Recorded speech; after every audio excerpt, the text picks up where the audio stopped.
අයිබෝවන් යාළුවනේ. ඉතින් අද මම ලස්සන වීඩියෝ එකකින් ඕගොල්ලෝ බලන්න ආවා. ඉතින් අද මම කතා කරන්න යන්නේ දුටු ගැමුණු රජතුමා ගැන. මේ සීරීස් එකේ එක දිගටම කියන්නේ එක දිගටම යන්නේ රජවරු ගැන විස්තර. ඉතින් ඔයාට මේව බලලා ඔයාගේ දැනුම වඩා ගන්න පුළුවන්. ඉතින් අපි වැඩි කතා නැතුව වීඩියෝ එකට යමු. ඉතින් දුටු ගැමුණු රජතුමා කියන්නේ එසේ මෙසේ රජ කෙනෙක් නෙවෙයි.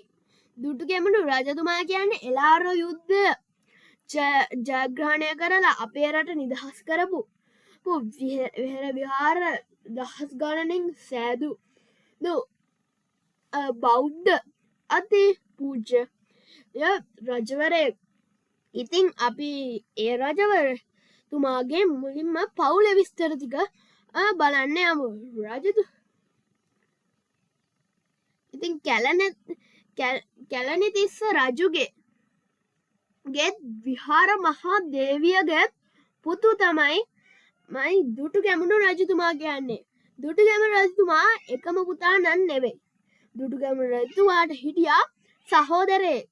ඔව්, දුටු ගැමුණු රජතුමාට හිටපු සහෝදරය තමයි ගැමුණු කුමාරයා කියන්නේ. සමාවෙන්න, ගැමුණු කුමාරයා කියන්නේ වෙන කෙනෙක්. ඒ තිස්ස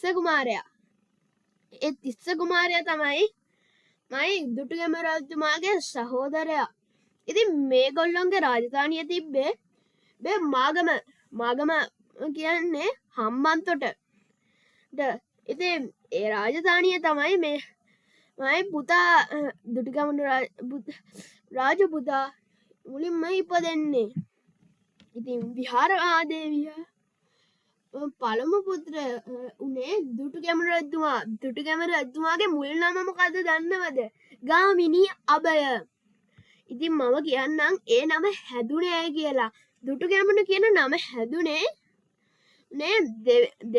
දෙවියන් වහන්සේට ප්‍රිය නිසා. දෙවියන් ප්‍රිය දුටු ගැමුණු කියලා හැදුවේ. ඒ වගේම දෙවන පුත්‍රයා ඉතින් කලින් කිව්වා වගේම තිස්ස කුමාරයා. ගැමුණු කුමාරයා නෙවෙයි, මම වැරද්දුවා වගේ. ඉතින් විහාර මහාදේවිය සොයනන් අතර අරබුදයක් ඇති වුණා. විහාර මහාදේවි අරබුදයක් ඇති වුණා. ඒ මොකක්ද දන්නවද? ඒක මම පස්සේ කියන්න. ඒක දැම්ම කියන එක හරියන්නේ නැහැ. විහාර මහාදේවි විශ්ව සංඝයා මැදිහත් වූම සමගියට පත් වුණා. ඒක ඒ වෙච්ච අරබුදයට ඇයට සංඝයා මැදිහත් වෙලා තමයි බේරගත්තේ. ඉතින් අවසාන වෙනකම් බලන් ඉන්න මොකක්ද ඒ අරබුදය උනේ කියලා. ඉතින් අපි ඒ ගැන යන්න නැතුව දුටු ගැමුණු කුමාරයා අවුරුදු 16 අවුරුදු පොඩි කාලේ ඉඳන්ම කිය හිටිය අම්මට මට ඕනේ රට බේරගන්න කියලා. ඉතින් ඒ තරම් හොඳ පෞරුෂයක් තිබ්බ පොඩි කාලේ ඉඳන්ම එච්චර ලොකු පෞරුෂයක් තිබ්බ හොඳම රජවරයෙක් තමයි දුටු ගැමුණු රජතුමා කියන්නේ. ඉතින් විහාර මහාදේවි එයාට අවුරුදු 16 දුටු ගැමුණු රජතුමාට අවුරුදු 16 දී විහාර මහාදේවි කාවන්තිස්ස රජතුමාට කියනවා අපේ පුතාට යුද්ධයට යන්න ආසාවක් තියෙනවා කියලා. හැබැයි තාත්තා කෙනෙන්නේ කවදාවත් තාත්තා කෙනෙක් ඒකට ආස නම් වෙන්නේ නැහැ කියලා ඔයාලා දන්නවා. ඉතින් ඒක නිසා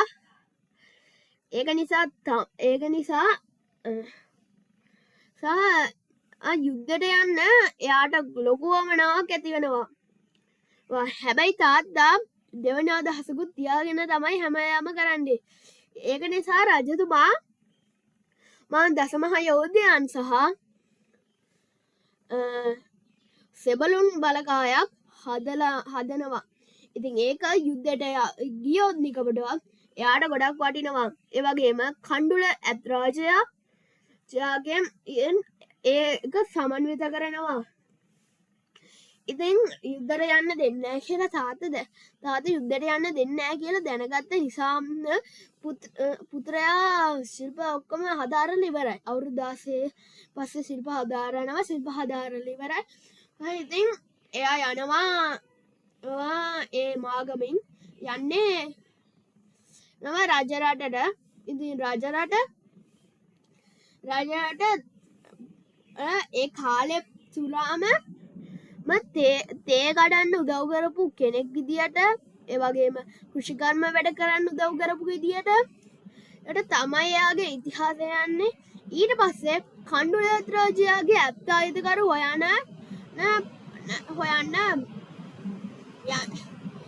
මොකද ඒක හොයන්න යන්නේ දුටුගැමුණු රජතුමාව හොයන්න යන එකටමත් තමයි. ඔව්, දුටුගැමුණු රජතුමා කොහොමරි කණ්ඩුල රත්රාජයා හොයාගන්න දුටුගැමුණු රජතුමාට. ඊට පස්සේ කණ්ඩුල දන ගහලා කියනවා දන ගහනවා. ඒකෙන් අදහස් කරන්නේ මෙයා තමයි මෙයාගේ අයිතිකරු කියලා. ඉතින් ඒකෙන් කණ්ඩුල රත්රාජයා සහ තාත්තාගේ අකමැත්තෙන් වුණත් අර සේනාව යාට හම්බ වෙනවා. ඉතින් ඊට පස්සේ එන්නේ එළාර රජතුමා සහ දුටුගැමුණු රජතුමා අතර තියෙන යුද්ධය. ඉතින් දුටුගැමුණු රජතුමා අතර තියෙන යුද්ධය ලොකු ලේසි පහසු යුද්ධයක් නෙවෙයි. එළාර රජතුමාගේ මහා සේනාව සෙන්පතියෝ වගේම ගොඩක් තියුණු ආයුධ එතකොට රජතුමාගේ තියෙනවා. ඒ වගේම දුටුගැමුණු රජතුමාට දසමහා යෝධ සේනාව, මේ වගේම යුද සේනාව, මංගලත් රාජයා, කණ්ඩුලත ඉන්නවා. ඉතින් යුද්ධය ආරම්භ වෙනවා. 5000කට අධික භික්ෂුන් වහන්සේලා පවා මේ යුද්ධයට සහභාගී වෙනවා. ඒ වගේම මම කිව්වොත් ඔය රජතුමාට හිටිය නේද දසමහා යෝධයෝ? ඔව්, දසමහා යෝධයෝ ගොඩක් හිටියා. ඉතින් දසමහා යෝධයෝ දසමහා යෝධයෝ 10 දෙනෙක් හිටියා. ඉතින් මම නම් කියන්න යන්නේ ඔයගොල්ලෝ දන්නවා ඒගොල්ලෝගේ නම්. ඉතින් මම වෙනම වීඩියෝ එකකින් ඔයගොල්ලන්ට දසමහා යෝධයෝ ගැනත් කියන්නම්. ඉතින් ඒ යුද්ධය ඇති වෙනවා. ඉතින් යුද්ධය ඇතිවීමෙන් ලොකු කොහොමද දුටුගැමුණු රජතුමාලා තමයි දෙනන්නේ.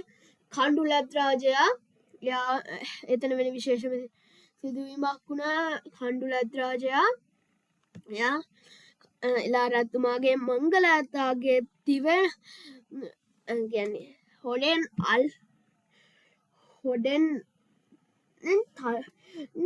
වට්ටනවයටට. ඔව්, ඒතන ශක්තියක් තිබ්බ කණ්ඩුලත් රාජයාට තවත් ඇත් රජෙක්ව සමගින් රජතුමාම බිමට හෙලන්න. ඉතින් ඒක නිසා ලෝක ජයග්‍රහණයක් ලැබෙන දුටුගැමුණු රජතුමා රජරට රජු වෙනවා. ඉතින් රජරට රජු වුණාම වෙහෙර විහාර කියනවන රුවන් මිරිසවැටිය මිරිසවැටිය වගේ හදලිව කරපු ඒවා. ඒ වගේ මොකොල්ල හැමෝම දන්න රුවන් මිරිසෑය.